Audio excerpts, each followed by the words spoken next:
웨슬리언 군선교협의회가 코로나19로 침체된 군선교 현장의 부흥을 위해 웨슬리언 군선교 전략 컨퍼런스를 개최했습니다.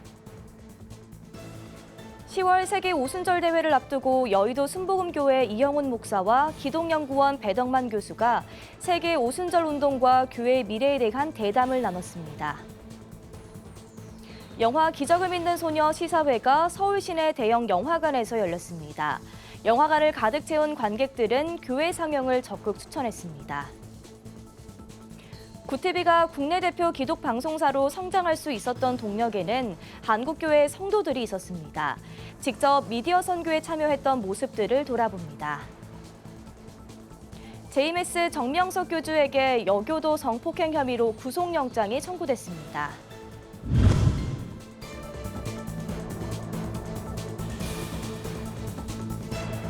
시청자 여러분 안녕하십니까? 구티비 뉴스입니다. 병역 문화의 변화와 코로나19 장기화는 군선교 현장에 어려움을 가져왔습니다. 존 웨슬리의 신앙을 계승한 4개 교단 군선교사들의 연합, 웨슬리언 군선교사협의회는 군선교의 정상화를 위해 기도를 이어오고 있는데요. 웨슬리언 정신으로 다음 세대 부흥을 꿈꾸는 이들이 본격적인 군선교 전략을 논의했습니다. 권현석 기자가 취재했습니다. 침체된 군선교 현장과 다음 세대를 위해 뜨거운 찬양과 기도가 이어집니다. 웨슬리언 신앙을 계승한 4개 교단 소속 군선교사들의 연합, 웨슬리언 군선교사협의회가 제1회 군선교 전략 컨퍼런스를 개최했습니다. 현장에는 100여 명의 군선교사들이 참석했습니다. 지난 3월 창립된 웨슬리언 군선교사협의회는 청년들이 처음으로 하나님을 만나는 군선교 현장의 부흥을 위해 첫 논의의 자리를 마련했다고 밝혔습니다. 군선교 현장에 90% 믿지 않는 청년들이 예배드리는 이 현장에 부흥의 불씨를 붙이고자 이 군선교 전략 컨퍼런스를 시작하게 되었습니다. 웨슬리의 역사 탐구라든지 학술 연구를 계속 통해서 웨슬리의 부흥 운동을 계속 이어가려고 행사를 계속 준비하고 있습니다. 컨퍼런스에선 웨슬리언 신앙과 군선교를 주제로 다양한 강의가 이어졌습니다. 성결대학교 노윤식 교수는 웨슬리언 신앙의 핵심인 성결운동과 부흥운동에 대해 강의했고, 한세대학교 신문철 교수는 군선교 현장에 적용해야 할 설교 방향에 대해 설명했습니다. 코로나19 이후 침체된 선교 현장을 위해 땀 흘리던 사역자들은 다시 한번 군선교 사명의 비전을 되새겼습니다. 지금까지는 이제 군선교 현장에서 군선교사들이 각자 개인의 역량대로 그 자신의 능력 범위 안에서 그 일을 사역을 감당했었던 부분이었는데, 이런 컨퍼런스라든가 이런 교육들을 통해서 함께 연합해서 그동안 접하지 못했던 부분, 또한 자신이 가지고 있던 부족한 부분들을 채울 수 있는 부분들이 충분히 도움이 되고 있고요. 이어진 영성 집회에선 웨슬리언 교회 지도자 협의회 박동찬 목사가 설교에 나섰습니다. 박 목사는 말씀의 힘을 강조하며 군선교 현장의 사역자들이 다시 한번 하나님의 사람들이 되길 바란다고 격려했습니다. 오늘 우리 군선교사님들이 말씀의 사람들 되시기를 주님의 이름으로 축원합니다. 결국 능력은 말씀에서 비롯되는 거예요. 살아있다는 게 운동력이 있단 말이죠. 망치로 돌을 내리치면 돌이 깨지는 것처럼 하나님의 말씀은 그런 능력이 있어요. 그래서 오늘 우리가 더 말씀에 집중해야 돼요. 협의회는 이번 컨퍼런스를 시작으로 선교 캠프와 영성 집회 등 군선교 부흥을 위한 활동들을 이어나갈 계획입니다. 구티비 뉴스 권현석입니다. 10월 12일 대한민국 서울에서 열리는 세계 오순절 대회를 앞두고 여의도 순복음교회 이영훈 담임 목사와 기독연구원 느헤미야 배덕만 교수가 대담의 시간을 가졌습니다. 두 사람은 세계 오순절 운동과 교회의 미래에 대해 심도 깊은 대화를 나눴습니다. 자세한 내용 장현우 기자의 보도입니다. 지난 7일 서울 여의도 순복음교회 스튜디오에서 이영훈 담임 목사와 기독연구원 느헤미야 배덕만 교수의 대담이 진행됐습니다. 오는 12일부터 3일간 열리는 제26회 세계 오순절 대회를 앞두고 마련된 자리입니다. 세계 오순절 운동과 교회의 미래를 주제로 약 1시간가량 대담을 나눴습니다. 대담은 배덕만 교수가 묻고 이영훈 목사가 답하는 형식으로 진행됐습니다. 이번 대담에서는 세계 오순절 대회의 역사적 배경과 의의, 오순절 교회의 정의와 팬데믹 이후의 예배 회복을 중점적으로 다뤘습니다. 먼저 이 목사는 세계 오순절 대회에 대한 소개로 대담을 시작했습니다. 전 세계 교회 큰 세 가지 흐름 나가는 방향 가운데 그 중심에서 복음주의 서클하고 이쪽 에큐메니칼 교회 일치 운동하는 서클을 아울러서 같이 나가는 가장 큰 운동이 이 세계 오순절 운동이고, 이 세계 오순절 대회는 그런 오순절 운동에 참여한 교단 단체들이 함께 모여서 3년마다 가지는 하나의 성령 축제라고 할 수 있습니다. 이에 대해 배 교수는 코로나 팬데믹으로 전 세계 교회가 위축된 상황에서 세계적 성령운동인 세계 오순절 대회가 한국에서 개최되는 것은 큰 의미가 있다고 말했습니다. 그런 교회사적인 위치를 갖고 있는 성령운동이 특별히 코로나 팬데믹으로 인해서 전 세계 교회가 위축된 상황에 한국에서 세계대회를 갖는다는 것이 또 굉장히 중요한 의미가 있는 것 같아요. 배 교수는 이어 코로나 팬데믹 이후 답보 상태에 있는 한국교회 다음 세대 교육에 이번 오순절 대회가 어떤 해법을 줄 수 있을지 궁금하다고 질문했습니다. 이에 이 목사는 온라인 시대가 펼쳐진 것에 초점을 맞춰야 한다고 답했습니다.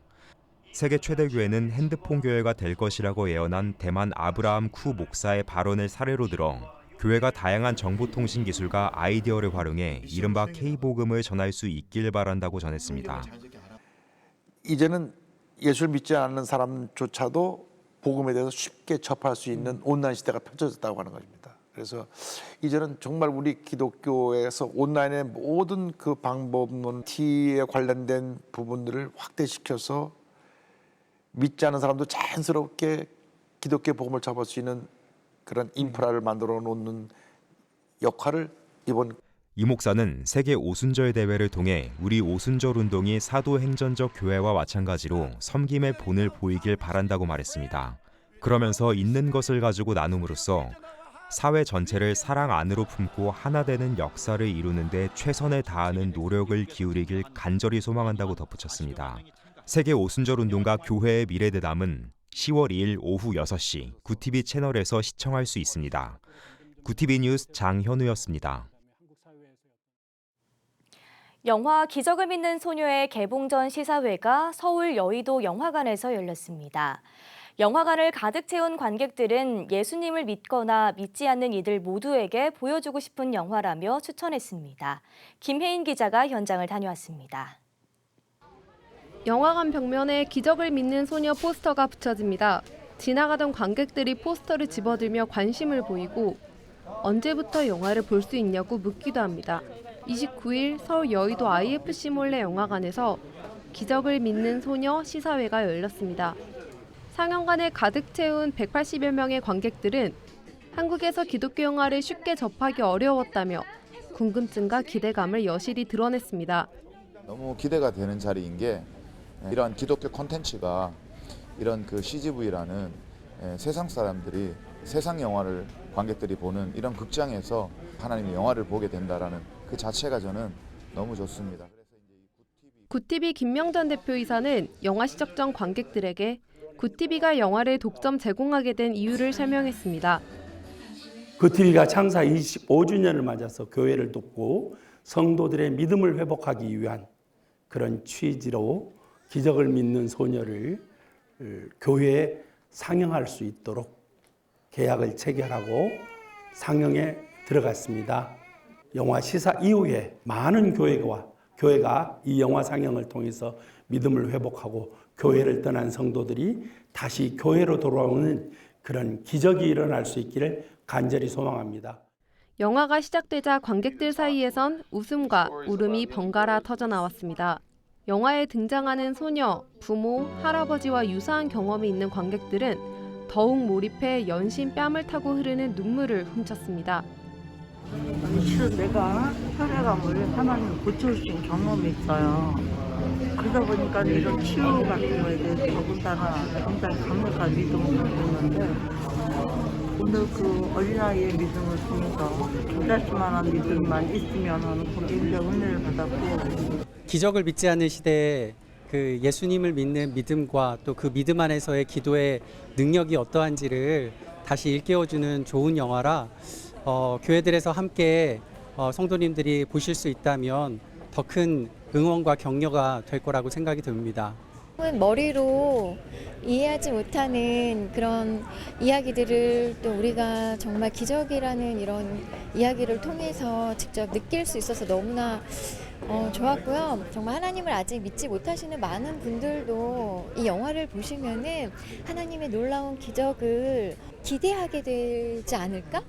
영화 기적을 믿는 소녀는 미국 박스오피스에서 4주 연속 6위를 차지할 정도로 매우 흥행한 작품입니다. 기독 영화로서는 이례적인 기록입니다. 굿TV는 창사 25주년을 맞아 이 영화를 국내 교회에 독점 제공하고 있습니다. 10월 말 영화 개봉에 앞서 교회들은 굿TV에 신청하면 개봉 전 관람할 수 있습니다. 굿TV 뉴스 김혜인입니다. 창사 25주년을 맞은 굿TV는 그간 한국교회와 목회자, 성도를 위한 방송을 하겠다는 일념으로 미디어 선교에 매진해 왔습니다. 굿TV가 25주년을 맞기까지는 성도 여러분들의 많은 참여와 기도가 있었는데요. 그동안 굿TV를 통해 미디어 선교에 동참한 한국교회 성도들의 모습을 돌아봤습니다. 하나은 기자입니다. 한국교회와 목회자, 성도를 위한 방송을 목표로 설립된 굿TV 기독교 복음방송. 전국 곳곳에서 복음을 접할 수 있는 가시청 3천만 가구 이상의 방송사로 성장하기까지는 시청자들의 수많은 기도와 헌신이 있었습니다. 특히 한국교회 성도인 시청자들은 방송을 통해 복음이 흘러가기까지 미디어 선교 콘텐츠 제작에 참여하는가 하면 자신의 달란트를 이용해 복음 전파에 앞장서고 있습니다. 먼저 국내외 교계의 선한 소식을 전 세계에 전하고자 2016년 4월 발족한 굿TV 글로벌 선교 방송단. 기독교가 한국 사회에서 신뢰를 잃어가고 복음을 들으려 하지 않는 시대에 자신이 속한 곳에서 선한 사역을 묵묵히 감당하고 있는 이들을 바르고 신속하게 알리고자 출범했습니다. 선교 방송교회, 선교 기자, 선교사 기자, 미디어 선교사 등으로 구분된 글로벌 선교 방송단은 크리스천들의 아름다운 헌신은 물론 해외 선교 사역 이야기, 기독교 동향을 담아 굿TV 뉴스, 데일리 굿뉴스, 지면신문 위클리 굿뉴스 등 전 매체를 통해 보도하고 있습니다. 출범한 지 6년 만에 3만 명에 육박하는 선교 기자가 선한 사역을 발굴해 보도하며 건강한 한국교회를 만드는 데 기여하고 있습니다. 자신에게 주어진 달란트를 통해 복음 전파에 앞장서는 동역자들도 있었습니다. 바로 굿TV 문화예술단입니다. 기독교 방송사가 선교를 목적으로 세운 첫 국악 관현악단부터 노아 소년 소녀 합창단, 굿TV 오페라단, 굿TV 헤븐리 콰이어, 굿TV 합창단, 굿TV 여성 합창단까지 공연을 통해 문화 선교의 사명을 감당하고 있습니다. 이들은 곡조가 붙은 말씀으로 지역 교회와 목회자, 성도들을 위로할 수 있어 감사하다고 말합니다. 저희 합창단은 2017년도에 창단이 돼서 지금 열심히 찬양을 하고 있습니다. 누구나 다 그랬지만 코로나로 힘든 가운데 있었어요. 그럼에도 불구하고 저희가 열심히 연습을 해서 저희 찬양을 필요로 하는 곳에 어디든지 달려가고 있습니다. 곡조 붙은 찬양을 통해서, 곡조 붙은 기도를 통해서 준비하고 있습니다. 굿TV는 10월 한 달을 천사 후원의 달로 정하고 시청자들과 함께 방송을 만들어 갑니다. 한국교회 성도와 시청자들은 10월 중 어느 때나 굿TV를 방문해 미디어 선교 현장을 둘러보고 직접 후원에 동참할 수 있습니다. 굿TV 뉴스 하나은입니다. 여교도 성폭행 혐의를 받는 JMS 정명석 교주에게 구속영장이 청구됐습니다. 충남경찰청에 따르면 대전지검은 정 교주에게 상습, 준강간 등 혐의를 적용해 신청한 사전 구속영장을 29일 법원에 청구했습니다. 정 교주는 2018년부터 지난해까지 외국인 여교도 2명을 지속해서 성폭행한 혐의를 받고 있습니다. 지난 3월 16일 피해자로부터 고소장을 접수한 경찰은 정 교주를 여러 차례 소환해 조사를 벌여왔습니다. 한편 정명석 교주는 성폭행 등으로 징역 10년을 선고받고 복역한 뒤 2018년 2월에 출소한 바 있습니다. 굿TV가 미자립교회 목회자 컨설팅 기관인 목회 컨설팅 연구소와 30일 업무 협약을 체결했습니다. 목회 컨설팅 연구소는 2001년부터 건강한 한국교회 세우기란 사명 아래 설립돼 20여 년간 1,500여 컨설팅 경험을 바탕으로 목회 현장을 연구 개발해온 목회자 컨설팅 전문 기관입니다. 목회 컨설팅 연구소 김성진 소장은 그동안 중소교회를 돕기 위해 여러 채널을 통해 사역해왔지만 한계가 있었다며 이번 협약을 통해 구티비와 함께 전국 단위 미자립교회를 섬길 수 있게 돼 감사하다고 전했습니다. 구티비 김명전 대표이사는 양기관이 한국교회를 건강하게 성장시킬 수 있는 기회가 마련되길 바란다고 말했습니다.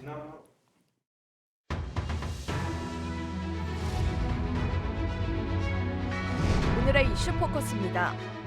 한국이 세계 3대 채권 지수 가운데 하나인 세계 국채지수 관찰 대상국으로 이름을 올렸습니다. 협의 절차가 원활히 진행될 경우 이르면 내년 9월엔 최종 편입이 가능합니다.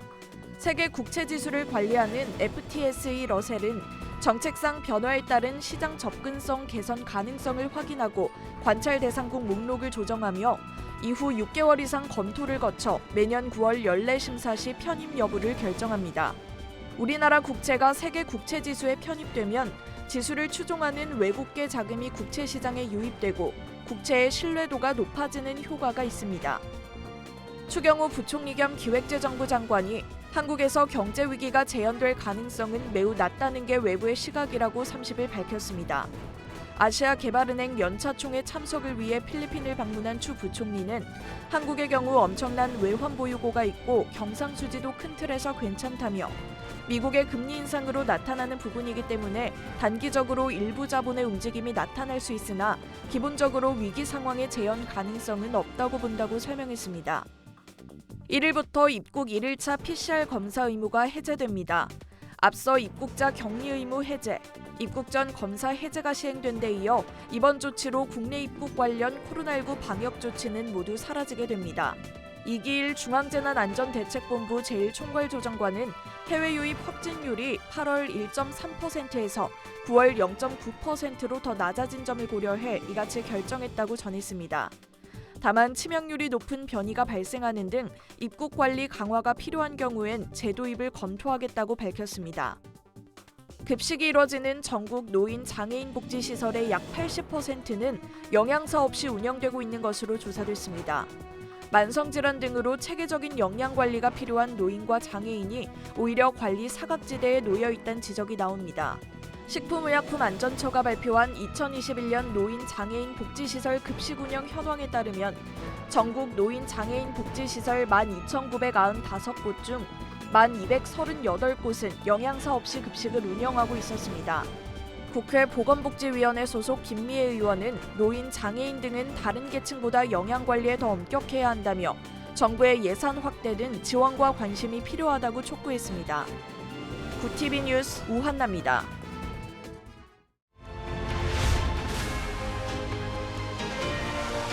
구티비 월드와이드입니다. 푸틴 러시아 대통령이 우크라이나 헤르손주와 자포리자주를 독립국으로 선언했습니다. 푸틴 대통령은 이들 지역을 자국 영토로 병합하기 위한 사전 절차로 독립국 승인 내용을 담은 포고령에 29일 서명했습니다. 러시아는 올해 2월 24일 우크라이나를 침공한 뒤 이들 지역을 점령했습니다. 푸틴 대통령은 친러시아 반군이 점령한 우크라이나 동부 돈바스의 독립을 이미 침공 전에 선언하고 친러시아 주민을 보호한다는 명분으로 침공을 강행했습니다. 미국을 비롯한 서방 국가는 전쟁 점령지의 강제 합병은 국제법 위반으로 효력이 없다고 주장하고 있습니다. 조 바이든 미국 대통령이 처음으로 태평양 도서국과 정상회의를 열고 별도의 태평양 전략을 공개했습니다. 중국과 심상치 않은 밀착 움직임을 보이는 일부 국가를 포함해 태평양 섬나라들을 달래고 마음을 돌려놓기 위한 조치로 해석됩니다.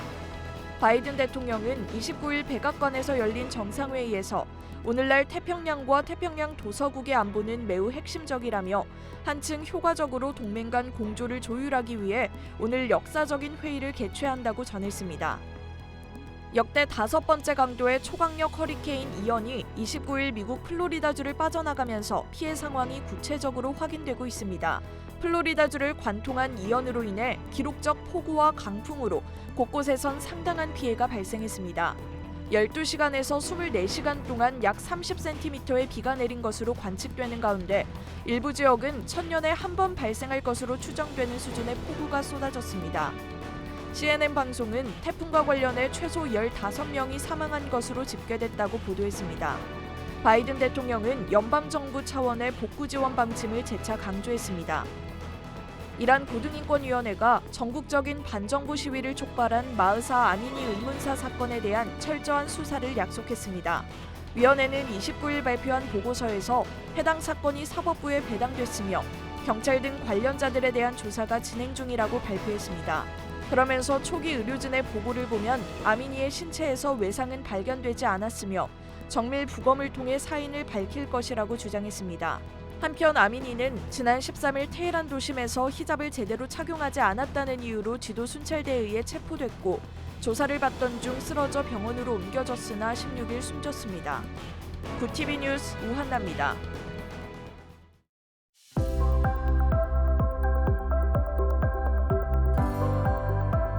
내일은 전국이 대체로 맑다가 차차 흐려지겠습니다. 중서부와 전북지방을 중심으로 미세먼지 농도가 짙겠습니다. 당분간 아침과 저녁에는 다소 쌀쌀하는 등 낮과 밤의 일교차가 커 환절기 건강관리에 유의하시기 바랍니다. 이어서 전국 날씨입니다. 내일 한낮 최고 기온은 서울 27도, 강릉 24도가 예상됩니다. 남부지방은 광주 28도, 부산 24도, 제주는 25도를 보이겠습니다. 날씨였습니다. 경기가 회복할 조짐을 전혀 보이지 않고 있습니다. 코스피가 연저점 기록을 연일 경신하며 바닥모를 추락세를 보이고 있는데요. 업계는 경기 회복 시점을 내년 하반기로 보고 있습니다. 상당 기간 어려운 경제 상황이 유지될 거라는 겁니다. 하루하루 힘겹게 살아가는 서민들이 걱정입니다. 주위에 관심이 필요합니다. 이상으로 뉴스를 마칩니다. 함께해 주신 여러분 고맙습니다.